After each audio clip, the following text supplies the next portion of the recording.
इस वचनामृत के द्वारा हम अपने हमारे मन को संतोष दे सकते हैं कि शायद ठाकुर जी ने हमारे लिए कुछ और अच्छा सोचा है, जिसकी वजह से ये जीवन के अंदर ये स्थिति आई है। राणा व्यास जी के भी जीवन में ये स्थिति आई। 15-16 वर्ष के राणा व्यास जी, उनके जब माँ बाप का देह विलय हो गया, अब वो राणा व्यास जी युवान अवस्था एक तो मिली, उनको 4 चीजें एक साथ मिली।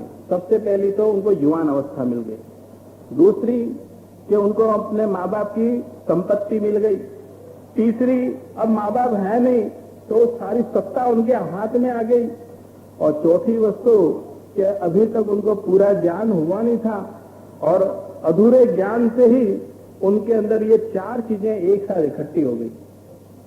ऐसा कहते हैं कि चारों में से कोई एक वस्तु हमारे जीवन में आ जाए, चाहे तो आपको युवानी मिल जाए, चाहे तो आपको संपत्ति मिल जाए, चाहे तो आपको सत्ता मिल जाए, और चाहे तो आपको ज्ञान, अधूरा ज्ञान मिल जाए, चारों में से किसी एक वस्तु की प्राप्ति हो तो वो जीव को अनर्थ के मार्ग में ले जाती है।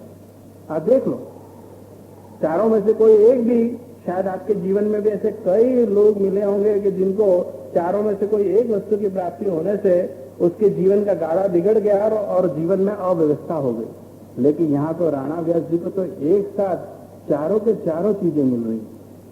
अब चारों चीजें एक साथ मिल जाए तो ऐसे में स्वाभाविक है कि वो तो फिर अद्धर चलेगा, और जरा सा भी है ना कोई कभी सहन नहीं करेगा। बहुत अभिमान आ गया। राणा व्यास जी को लगा कि गोधरे में मेरे जैसा पंडित और कोई नहीं है, सब मूर्ख शिरोमणि है, मैं ही एक पंडित हूँ, मैं ही एक विद्वान हूँ और मुझे सब मान लेने चाहिए। स्वाभाविक है कि उनके वहां पर इतने कोई विदुषी कोई खास थे नहीं, और इनके पास थोड़ा सा ज्ञान था, इसलिए उनका मान सम्मान भी बहुत ज्यादा था। लेकिन कई बार क्या होता है, कुछ समाज में ऐसे लोग भी होते हैं जो बहुत ज्यादा कटाक्ष मारने वालों में से होते हैं। राणा व्यास जी जिनकी टोली में घूमते फिरते थे, उसमें से एक ने चिढ़ के कह दिया कि अरे राणा व्यास, तू अपनी विद्वत्ता जो है यहाँ हमारे मूर्ख लोगों के बीच में क्या अपनी शान मार रहा है? तुझे अपनी विद्वत्ता या विदुषिता पे इतना ही गर्व है तो जाने काशी और वहां जितने भी विद्वान हैं उनको जीत के आ, तब मैं मानूंगा कि तू सचमुच में विद्वान। छोटी उम्र में कटाक्ष कोई मार दे तो बहुत ज्यादा लग जाती है, बराबर है ना? बड़ी उम्र के लोगों को नहीं लगेगी, छोटी उम्र के लोगों को तुरंत लग जाएगी। छोटी उम्र कहते हैं तुरंत लग गया उनको, बात तो सच्ची कह रहा है, मैं काशी जाके विद्वानों के साथ बैठ के शास्त्रार्थ करूंगा। जैसे नरसिंह मेहता के प्रसंग यदि आप सुनोगे तो नरसिंह मेहता भक्ति मार्ग में पहले नहीं थे। उनकी जो भाभी थी उन्होंने उनको छेड़ दिया, उनको ऐसा कटाक्ष मारा कि वो एकदम से भक्ति मार्ग की ओर अग्रसर हो गए। तुलसीदास जी भी कहते हैं कि निंदक को नीरे राखिए। आपके आसपास जितने भी लोग हैं, यदि आपकी वाहवाही करने वाले हो, बढ़ाई करने वाले हो, तो उनसे दूर ही रहना। क्यों? क्योंकि इससे आपकी दुर्गति होगी। निंदा करने वाले जो होंगे उनको आप पास में रखो, और जो भी निंदा करें हाथ जोड़ के उसको स्वीकार लो, क्योंकि निंदा करने वाले सच्ची बात आपको कहेंगे, और उससे क्या होगा कि आपके जीवन में बहुत ज्यादा परिवर्तन आ सकता है। तत्वाद्वीप निबंध के अंदर श्री महाप्रभु जी ने बहुत बढ़िया बात कही कि शुद्धाद्वैत ब्रह्मवाद के अंदर आप सब हो। जिन जिन वैष्णव ने ब्रह्म संबंध की दीक्षा ली, उन्होंने शुद्धाद्वैत ब्रह्मवाद के इस मार्ग के अंदर प्रवेश किया है। और एक वैष्णव को शुद्धाद्वैत ब्रह्मवाद पचा हुआ कब कहलाएगा? कि जब आप हर एक व्यक्ति के हृदय में साक्षात ठाकुर जी का अनुभव करो। निंदा करने वाला व्यक्ति आपकी यदि निंदा कर रहा है तो आप ये भाव करो कि सामने उसके हृदय में ठाकुर जी बैठ के मुझे ये सब बातें कह रहे हैं। प्रत्युत्तर में उसको जवाब मत दो, तब आप कह सकते हो कि आपने सच्चे अर्थों में शुद्धाद्वैत ब्रह्मवाद को पचा है। और नहीं तो या यूं कह लो कि आपने सच्चे अर्थों में वैष्णवता आई, अन्यथा ब्रह्म संबंधी दीक्षा ले तो ली है, लेकिन वैष्णवता के मार्ग के अंदर हम अभी तक बहुत ज्यादा आगे नहीं बढ़े। राणा व्यास जी को भी जब बहुत ज्यादा कटाक्ष लग गया, ठान लिया कि भाई अब तो मैं काशी जाऊंगा ही और विद्वानों से शास्त्रार्थ करूंगा। काशी की ओर निकले। कहाँ गोधरा गांव गुजरात के अंदर और कहाँ काशी। विचार करो कि कैसे राजस भाव से वो अपने जीवन के अंदर रहते थे, राज ठाट से रहते थे। उस समय वो चलते चलते काशी की ओर रवाना हुए। चलते चलते का मतलब ये है कि न तो वहां कोई गाड़ी थी, न तो कोई ऐसा वाहन था, और कितनी तकलीफें झेल झेल के वो काशी पहुंचे होंगे। यदि आप गुलाम इष्ट के चरित्र को देखो तो पंजाब में लाहौर, और लाहौर से वो काशी आते, यानी वो ब्रज में आते थे, और ब्रज के अंदर गोसाई जी के दंडवत और महाप्रभु जी के दंडवत करते। तो ये जितने भी लोग हैं, जितने वैष्णव हैं, वो सारे वैष्णव बड़े ही सात्विक भाव से ब्रज में जाते और सात्विक भाव से काशी में पहुंचे। हमारी स्थिति क्या है? हमारे पास ऐसा सात्विक भाव है? जब ब्रज यात्रा की पत्रिकाएं आती हैं हमारे पास, तो हम में से ऐसे कई वैष्णव भाई ऐसे हैं, बहनें ऐसी हैं जो पत्रिकाओं में कंपैरेटिव स्टडी करते हैं। 3-4 पत्रिकाएं यात्राओं की ले लेते हैं और उनको बराबर पढ़ते हैं, और पढ़ने के बाद जो सबसे ज्यादा सुविधाजनक अपने को लगता है कि ये ज्यादा से ज्यादा सुविधा देगा, उसके है ना अपन पंडाल में जाएंगे और वहां से अपन यात्रा की शुरुआत करेंगे। और फिर उसके बाद और पूछेंगे, ये पत्रिकाओं में जो भी चीज छपई है, इसके अलावा भी कोई व्यवस्था और कुछ दोगे कि नहीं दोगे? अब यात्राओं के अंदर पलंगे आ रहे हैं, पंखे आ रहे हैं, गर्मा गर्म पहले से भोजन की व्यवस्था का मेनू दे दिया जा रहा है, फिर वो समर्पित है, असमर्पित है, सभी चीज घर के सारे सुख सुविधाओं की चीजें हम चाहते हैं कि यात्राओं के अंदर भी मिले। मुझे लग रहा है कि आगे जाके भविष्य में पोर्टेबल टीवी वगैरह भी आ जाएगा। भविष्य में मांग की जाएगी कि भाई आप पोर्टेबल टीवी प्रोवाइड करो तो हमारे जो प्रोग्राम्स हैं, कौन बनेगा करोड़पति, आज देखो भी आ रहा होगा। मुझे बताया गया कि कौन बनेगा करोड़पति प्रोग्राम में जैसे 9 से 10 के बीच में आपका प्रवचन है, तो उसमें कई लोग नहीं आएंगे, इसलिए हमको करोड़पति बनना है, इसलिए हम मान जाएंगे। मैंने कहा भाई जाओ, जितने ज्यादा करोड़पति बनोगे उतनी लौकिकता बढ़ेगी आपकी, और उतने ही आगे बढ़ोगे तो और उतनी ही आवश्यकता हमारी भी पड़ेगी। करोड़पति बनने के बाद आपको हमारे पास आना पड़ेगा कि जैसे शांति नहीं मिल रही है करोड़पति बनने के बाद भी, कैसे हम इसको संभालें और कहाँ व्यवस्था करें। तो सात्विक भाव आपके, यदि घर के अंदर कितना भी राजस भाव हो, राजसी ठाट बाट से कितने ही सुख संपत्ति से आप रहते हो, लेकिन कभी भी आप नाथक द्वारा जाओ, कभी भी आप ब्रज में जाओ, तो वहां पे सात्विक भाव लेके जाओ। और सात्विक भाव का एक कारण ये भी है, विचार करो, यदि आप बहुत वैभव से जाओगे, राजसी ठाट बाट से जाओगे, तो सबसे पहले मथुरा में आपको वो पंडे हैं और जितने भी हैं ना वो जो हैं चौबे जी हैं, वो चौबे जी आपको बहुत ज्यादा परेशान करेंगे। यदि उस चीज को भी ध्यान में रखें तो सात्विक भाव लेके आप ब्रज में जाओगे, तो जितनी सात्विकता से आप जाओगे आपके विचार भी उतने ही सात्विक बनेंगे। राणा व्यास जी जब सात्विक भाव लिए हुए काशी पहुंचे, काशी में नक्की किया कि अब सब विद्वानों से शास्त्रार्थ करें। एक विद्वानों के पास गए, बड़े अभिमान से चकचूर होके गए, और वहां पे उन्होंने शास्त्रार्थ करना शुरू किया। अरे 2 मिनट शास्त्रार्थ करते और निरुत्तर हो जाते और तुरंत बाहर आ जाते। हर घर में गए, हर जगह पे गए, कोई जगह बाकी नहीं रखी कि जहां पे उनको लगे कि भाई चलो अब शास्त्रार्थ करना बाकी रह गया। अंत तक वो यही आशा में रहे कि एक दिन ऐसा आएगा कि मैं काशी के तमाम विद्वानों से मैं जीत जाऊंगा, लेकिन यह आशा उनकी पूरी नहीं हुई। और जब अतिशय जब उनके सम्मान को जब ठेस पहुंच गई, तो उसके बाद एक व्यक्ति को जीवन में जीना पसंद नहीं रहता है। एक व्यक्ति सबसे ज्यादा दुखी कब होता है? जब उसके सम्मान, आत्मसम्मान को ठेस पहुंच जाए, तब वो जी नहीं सकता है। जीता तो है लेकिन एक लाश के बराबर जीता है। तो उनके मन में भी ये भावना जगी कि मैं जी के क्या करूंगा, मैं यहाँ पे इनसे जीत तो नहीं सकता हूं, अब मैं आत्महत्या कर लूं। दिन के समय में जब वो शाम के समय में जब पहुंचे, तो उनको लगा कि यदि अभी तो बहुत ज्यादा चहल पहल है, घाट के पास वो हैं, गंगा जी घाट पे, और वहां पे उनको छलांग लगानी है। और उन्होंने सोचा कि अभी जितने लोग यहाँ पे आसपास घूम रहे हैं, यदि मैं छलांग लगा दूंगा तो मुझे फिर से बचा लेंगे, रात होने दो, रात्रि हो जाएगी तो रात्रि के अंधेरे में मैं छलांग लगा दूंगा। तैरना आता नहीं था, इससे तो बचने का सवाल ही नहीं था। एक कोने में बैठे बैठे राणा व्यास जी मृत्यु का ही विचार कर रहे हैं, स्मरण कर रहे हैं कि मैं अब मरूं, अब मैं मरूं, कब मौका मिले। ठीक उसी समय श्री वल्लभाचार्य जी अपने अमुक वैष्णव के संग पधारे और वहां पे आपने सायं संध्या करने का विचार किया और संध्या वंदन करने की शुरुआत करी। सायं संध्या पूरी हुई और उनके आसपास में जो वैष्णव थे उसमें से एक वैष्णव कृष्णदास जी, उन्होंने 2 हाथ जोड़ के विनंती करी कि कृपानाथ, सुनने में आया है कि काशी नगरी जो है वो मोक्ष के लिए बहुत ज्यादा प्रसिद्ध है। काशी में यदि किसी भी जीव की मृत्यु होती है तो उसे मोक्ष जरूर मिलता है। तो कृपानाथ, आप यहाँ में प्रकाश डालो कि सचमुच में क्या काशी में मोक्ष मिलता है?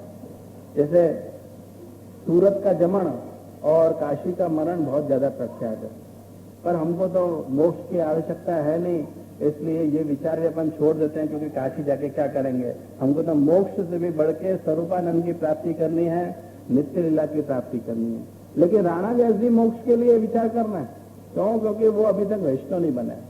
कृष्णदास जी ने जब महाप्रभु जी से विनंती की कि क्या मोक्ष यहाँ पे मिलेगा, तो उन्होंने कहा हाँ, शास्त्र के वचन के हिसाब से तो काशी में यदि मृत्यु होती है तो निश्चित रूप से ऐसे मोक्ष मिलता है। पर प्रभु, एक और प्रश्न है कि जीवन यदि हम पहले ही समाप्त कर दें तो जो प्रभु ने हमें जीवन दिया है उसको हम पूरा नहीं करें, उससे पहले ही समाप्त उसको कर दें, या हम आत्महत्या कर लें, तो क्या उसको भी मोक्ष मिलेगा?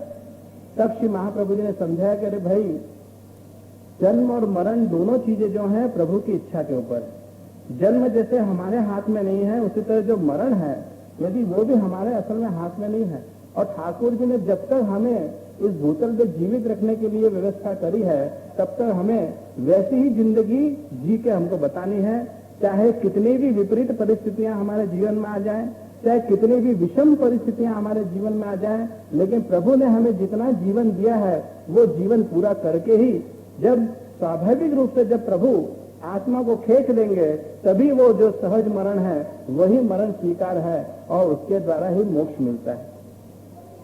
दूर बैठे हुए राणा व्यास जी अपमान से ग्रस्त, अभिमान से होते हुए भी लेकिन अपमान से ग्रस्त और मृत्यु की राह देख रहे हैं।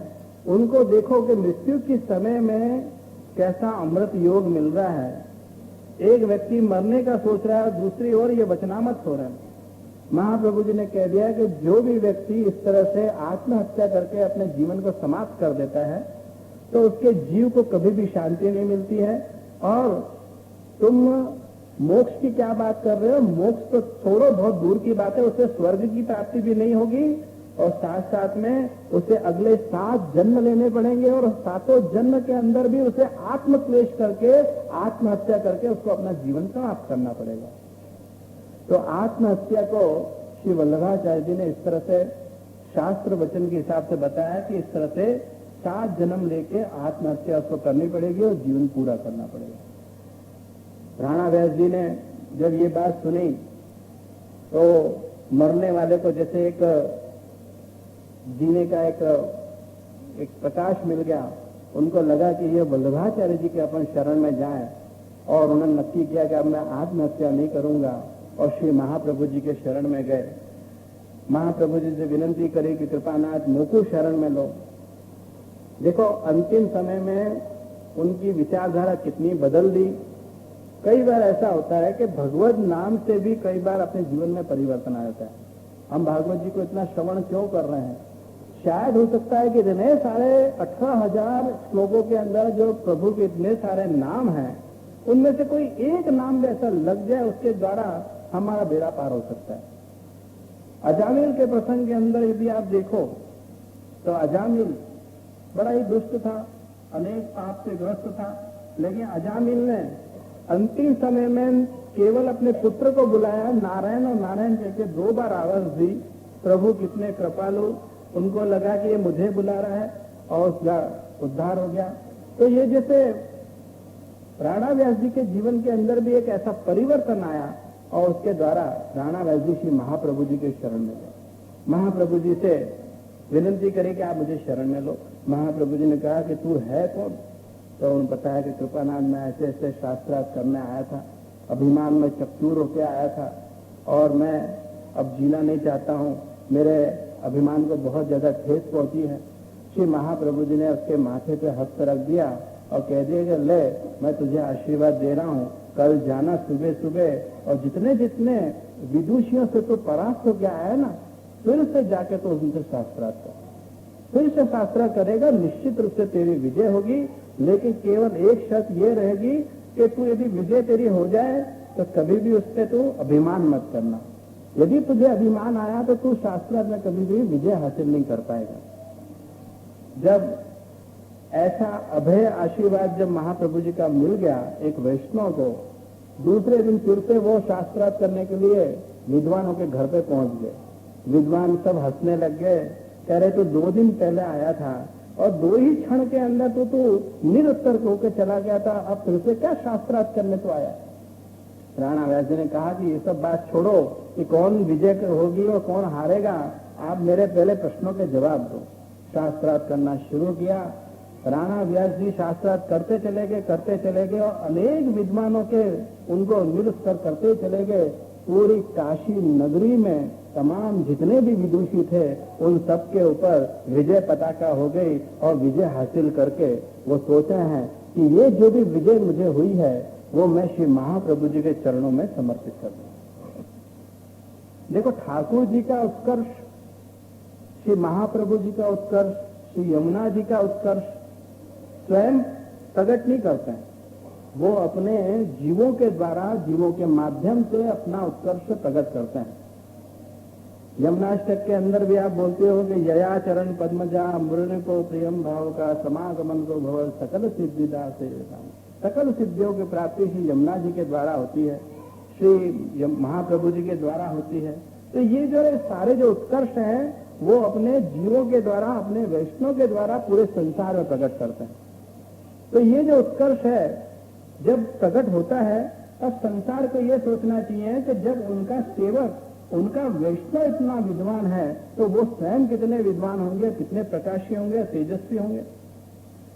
मुझे याद आ रहा है विष्णुदास छीपा का प्रसंग, महाप्रभु जी के ब्रह्म संबंधी।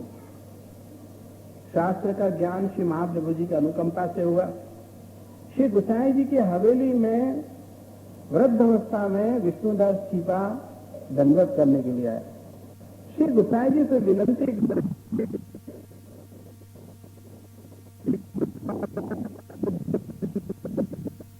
दंडवत करने के लिए आए।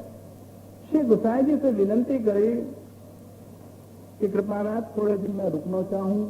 श्री गुसाई जी ने कहा कर विष्णुदास तू तो हमारे तार चरण को सेवक है और तू तो बहुत ज्यादा शास्त्र को ज्ञान धरावे है, तू आज तो हमारे यहाँ पे रहिए। नहीं कृपानाथ मुझको अभिमान हो जाएगा, आप यदि रखना ही चाहो हो तो आप मुझको आपकी हवेली के द्वार पे मुझको बैठने की छूट दे दो।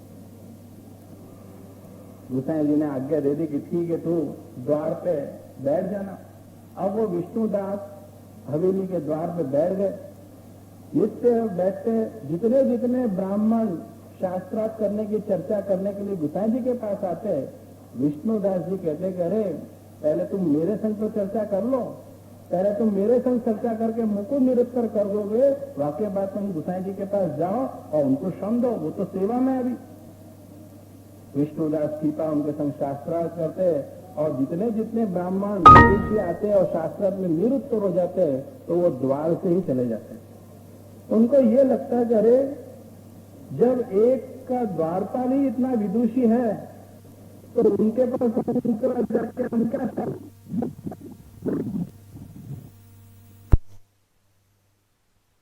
गुसाई जी के पास चर्चा करने आ ही नहीं रहा। गुसाई जी विचार कर रहे हैं कि यहाँ पे कोई चर्चा करने क्यों नहीं आ रहा। तब गुसाई जी ने विष्णुदास जी को बुला के पूछा करे विष्णुदास आजकल देख रहे हो कोई भी ब्राह्मण यहाँ पे कोई चर्चा करने नहीं आ रहा है। तब विष्णुदास जी ने हंसते हंसते कह दिया कृपानाथ वो चर्चा से क्या करेंगे? वो मेरे संग ही चर्चा में निरुक्त हो जाते हैं, तो आपके संग चर्चा में क्या उतरेंगे वो? ऐसी गोसाई ने कहा कि अरे आप उनसे जीतो, वो तो सही बात है, अच्छी बात है, चर्चा करते हो, लेकिन ब्राह्मण कोई अपने द्वार पे आए तो उनका सम्मान करना बहुत जरूरी है। आप कल से उनको कम से कम भले चर्चा करो, तो कम से कम आओ तो मैं उनका सम्मान करूंगा, उनको दक्षिणा दूंगा, उनका मैं सम्मान करूंगा, और तब उनको मैं विदा करो तो ठीक बात है। वो ब्राह्मण प्रतिपालकाय नमः।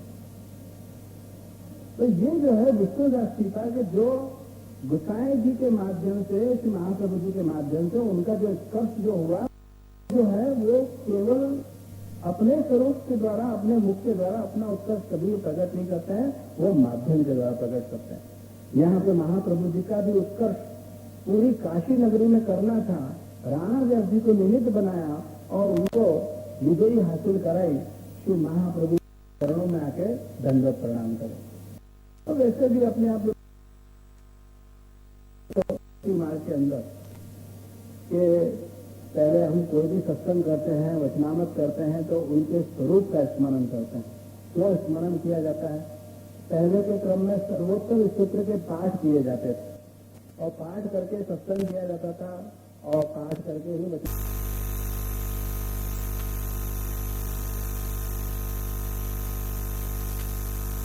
आप अक्षरों को पार करोगे, सब चीज पढ़ जाओगे, लेकिन उसका जो मन है, जो समन्वय तभी आएगा जब हमारे पे श्री वल्लभाचार्य जी की अनुकंपा हुई। राणा व्यास जी भी श्री महाप्रभु जी के पास आए और उन्होंने विनती करी, कृपानाथ, आज मुझे जो यश मिला है वो यश मैं आपके चरणों में सौंपना चाहता हूँ, आपके द्वारा ही मेरे जीवन में परिवर्तन आया है। लेकिन राणा व्यास जी ने श्री महाप्रभु जी से एक और विनती करी, कृपानाथ, आपने शास्त्रार्थ की आज्ञा करी, शास्त्रार्थ करके आया मैं, लेकिन शास्त्रों का ज्ञान तो हो गया, पर पुष्टि मार्ग का ज्ञान अभी तक मुझे नहीं हुआ है। ये तो जरूरी नहीं है कि आपने वेद पढ़ लिए, उपनिषद पढ़ लिए, शास्त्रों का ज्ञान प्राप्त कर लिए तो आपने पुष्टि मार्ग को समझ लिया। पुष्टि मार्ग को समझने के लिए तो महाप्रभु जी की अनुकंपा चाहिए। राणा व्यास जी ने भी जब विनती करी, तब राणा व्यास जी को समझाने के लिए श्री वल्लभाचार्य जी ने ये चतुश्लोकी ग्रंथ तैयार करके राणा व्यास जी को दान में दिया। राणा व्यास जी के माथे पे श्री कृष्ण जी का स्वरूप भी पधराया और आज्ञा करी कि ये जो चतुश्लोकी है उसमें संपूर्ण पुष्टि मार्ग आ गया। ये चतुश्लोकी तूने जो अपने जीवन में आत्मसात कर लिया, और उसके लिए मैं माध्यम दे रहा हूं तुझे, ये बाल कृष्णा जी का स्वरूप, ये ठाकुर जी की जो सेवा करना, इस चतुश्लोकी के पाठ करना, और ये जो चतुश्लोकी में जो 4 पुरुषार्थ हैं, उन चारों पुरुषार्थों के लिए आधार के रूप में ये बाल कृष्णा जी हैं, उनके माध्यम से तो अपने जीवन में 4 पुरुषार्थों को सिद्ध करना। तो इस तरह से जिस दर्शन को हम ललक हमारे में है कि ये चतुश्लोकी जो ग्रंथ है वो कैसे प्रकट हुआ, किसके लिए प्रकट हुआ, तो हमें इसकी भूमिका में पता चला कि राणा व्यास जी के लिए श्री महाप्रभु जी ने ये ग्रंथ प्रकट किया। और इस चतुश्लोकी को आपने अच्छे ढंग से समझ लिया तो आप अपने जीवन का जो आशय है, मर्म है, वो समझ जाओगे। सारा पुष्टि मार्ग का जो तत्व है, वो पूरा पुष्टि मार्ग का जो सेंट्रल आइडिया है, वो सारा का सारा इस चतुश्लोकी ग्रंथ के अंदर है। वैसे तो 5 चतुश्लोकी पुष्टि मार्ग के अंदर मिलती। चतुश्लोकी किसको कहते हैं? 4 श्लोक हों वो चतुश्लोक। एक सादा अर्थों में अपन समझ लें तो चतुश्लोकी में पहली तो हमने देखी वल्लभाचार्य जी कृत चतुश्लोकी जो राणा व्यास जी के लिए। दूसरी चतुश्लोकी हमें मिलती है भागवत जी के अंदर, जिसका नाम दिया है चतुश्लोकी भागवत। उसका आप दर्शन करोगे। चतुश्लोकी भागवत जी कैसे प्रकट हुई? ब्रह्मा जी का जो प्रागट्य है भगवान के नाभि कमल से हुआ, और ब्रह्मा जी ने भगवान से विनती करी कि नाभि कमल से मेरा जन्म हुआ है, तो इस तरह से मैं आपका पुत्र बन गया। पुत्र तो मैं बन गया, और पुत्र के द्वारा आपने सर्जन की जो लीला करी है वो सर्जन का कार्य भी मैंने पूरा किया है। लेकिन फिर भी पुत्र होते हुए भी मुझे आपके स्वरूप का ज्ञान नहीं है, और आपने जो सर्जन की जो लीला करी है, क्यों सर्जन किया है, ये लीला जो आपने करी है, तो वो जो लीला है उसका रहस्य भी मुझे नहीं पता है। इसलिए कृपा करके पुत्र समझ के आप मुझे दान के रूप में मुझे बताओ आपका स्वरूप कैसा है और आपकी लीला कैसी है। तो उनको समझाने के लिए स्वयं भगवान ने 4 श्लोक का ग्रंथ तैयार करके दान में ब्रह्मा जी को दिया। 4 श्लोक का था, उसको चतुश्लोकी कहा, भगवान के द्वारा बनाया हुआ था, इसलिए उसने नाम दे दिया भागवत, चतुश्लोकी भागवत। तो ये जो है भागवत जी के अंदर हमको दर्शन हमको करने को मिलेंगे। तीसरी चतुश्लोकी वृत्तासुर चतुश्लोकी, वो भी हमें भागवत जी के अंदर मिलती है। वृत्तासुर चतुश्लोकी भी कैसे प्रकट हुई उसका भी हम चरित्र थोड़ा सा देखना है, क्योंकि जब ले रहे हैं चतुश्लोकी का तो उसकी पूरी भूमिका भी समझनी जरूरी है। वृत्तासुर चतुश्लोकी कैसे प्रकट हुई, तो ब्रह्मा जी के पुत्र हैं कश्यप। कश्यप की 2 पत्नियां हैं, एक है दीति और दूसरी है अदिति। दीति से देवों का प्रागट्य हुआ और अदिति से दानवों का प्रागट्य हुआ। दीति, विचार करो कि उनके यहाँ पे उनकी कोख से देव का प्रागट्य है और अदिति से दानवों का। पिता तो एक ही है, तो माएं अलग अलग हैं, तो फिर ये 2 अलग अलग, कोई देव कोई दानव, ऐसे क्यों प्रकट हुए। तो अपने आप में कैसे अपन जब एक कन्या अपने घर की मां बनने वाली होती है तो उसको अपन कितनी सारी शिक्षा देते हैं। मेरे ख्याल से हर मां अपनी कन्या को शिक्षा देती होगी कि ये 9 के 9 मास जो हैं, जब तक बालक का जन्म नहीं होता है तब तक तू अपनी वाणी से, अपने मन से, अपनी कृतियों से तमाम अलौकिक कार्य तू कर। बने उतना भगवत नाम ले, बने उतना भगवत सेवा कर और अपने मन के अंदर तमाम अलौकिक वातावरण को बनाने की चेष्टा कर। कई मां बनने वाली जो होती हैं वो 10वें स्कंद का भी पाठ करती हैं, कई मां बनने वाले सर्वोत्तम स्तोत्र का भी पाठ करती हैं। वो क्यों किया जाता है कि जिसके द्वारा उसके, क्योंकि 9 मास एक जो मां का जो एक मन वाणी प्रति जो होती है उसकी असर सीधी बच्चे के ऊपर होती है। यदि आप अपने बालक को देव के रूप में चाहते हैं तो आप पूरे जो पीरियड हैं उसके अंदर आप अलौकिक कार्य करने की खूब चेष्टा करो। इससे आपका मन, बुद्धि, चित्त, अहंकार जितने भी हैं, चारों अंतःकरण, वो प्रसन्न चित्त भी रहेंगे और अलौकिक भावना रहेगी। दीति ने भी कश्यप से आज्ञा लेके देव का प्रागट्य हो ऐसा व्रत लिया था और उस व्रत के अंदर वो आगे बढ़े और उसमें उनके देव का प्रागट्य हुआ। अदिति जो थी वो लौकिक विचार वालों थी, इसलिए लौकिक विचारों की वजह से उनके यहाँ पे दानों का प्रागट्य हुआ। भक्त प्रहलाद के प्रसंग में भी आपको सुनाई देगा, श्रवण करोगे आप, तो हिरण्यकश्यप और उनकी पत्नी कयादु के रूप में जब भक्त प्रहलाद थे और हिरण्यकश्यप उस समय तप करने के लिए वन पधारे थे, तब कयादु का तो नारद जी के आश्रम में रखा गया था और नारद जी के उस सत्संग के द्वारा भक्त प्रहलाद जैसे एक भक्त के रूप में बालक का प्रागट्य हुआ। दामोदरदास संभरवाला का चरित्र भी आप देखो, महाप्रभु जी के सेवक में बालक का प्रागट्य हुआ। दामोदरदास संभरवाला का चरित्र भी आप देखो, महाप्रभु जी के सेवक में उनकी पत्नी ने मांग करी महाप्रभु जी से कि मुझे पुत्र की प्राप्ति हो। महाप्रभु जी ने आशीर्वाद दे दिया कि तुझे एक पुत्र की प्राप्ति होगी, लेकिन थोड़े दिन के बाद कोई ज्योतिषी आया और अपनी दासी को उन्होंने कहा कि जा ज्योतिषी से जाके पूछ के बता मुझे कि मुझे पुत्र होगा कि पुत्री होगी। दासी ने आके कह दिया कि भाई आपको पुत्र ही होगा। वल्लभाचार्य जी की आज्ञा को मान्य नहीं रखा और चलते फिरते ज्योतिषी को मान्य दे दिया। बहुत प्रसन्न हुई, लेकिन महाप्रभु जी तो अंतर्यामी दामोदरदास संभरवाला को बुला के आज्ञा करी कि दामोदर तेरे यहाँ पुत्र की आज्ञा करी है, पुत्र तो होगो लेकिन मनुष्य पैदा होगो और कभी भी तू अपने जीवन में वहां को सुख नहीं भोग पाएगा। और श्री महाप्रभु जी के वाणी कटु सत्य भी है। दामोदरदास संभरवाला के चरित्र में यदि आप पढ़ो तो वहां पे आप देखोगे कि उनके यहाँ पे जो पुत्र हुआ वो मनुष्य ही तकलीफ में पैदा हुआ। तो मां बनने वाली जो है महिला, उसको भगवत नाम लेने की खूब चेष्टा करनी चाहिए कि जिसके द्वारा एक वैष्णव का जन्म उसके घर में हो, ऐसी भावना रखते हुए आप आगे बढ़ सकते हैं। तो यहाँ पर बीती से देवों का प्रागट्य हुआ और ये देव जितने भी थे वो सबके सब प्रभु के आश्रय में गए, उनको स्वर्ग की प्राप्ति हुई। और दूसरी ओर अदिति से दानव का जन्म हुआ और दानव जो थे अपनी शक्ति पे मुस्ताक रहे, इसलिए उनको पाताल लोक की प्राप्ति हुई। लेकिन दानव जो थे उनको तो बस एक ही रट थी कि हमें स्वर्ग की प्राप्ति हो, और वो सतत हमेशा देवों के संग भाई होते हुए भी उनके संग हमेशा झगड़ा करते, युद्ध करते। अब देवों के जो राजा थे इंद्र, उनके गुरु थे बृहस्पति। जब इंद्र को स्वर्ग की प्राप्ति हो गई, वो राजा बन गए, तो उनको थोड़ा सा अभिमान हो गया कि अरे मैं तो राजा बन गया, मुझे किसी की आवश्यकता नहीं है। एक बार उनकी सभा के अंदर उनके गुरुदेव बृहस्पति पधारे और अपने गुरुदेव का मान उन्होंने रखा नहीं। बृहस्पति ने भी विचार कर लिया कि ऐसे शिष्यों के पास जाकर मैं क्या करूंगा जो मेरा मान नहीं रखते हूं। बृहस्पति ने उनका साथ छोड़ दिया और इंद्र अब बिना गुरु के हो गए।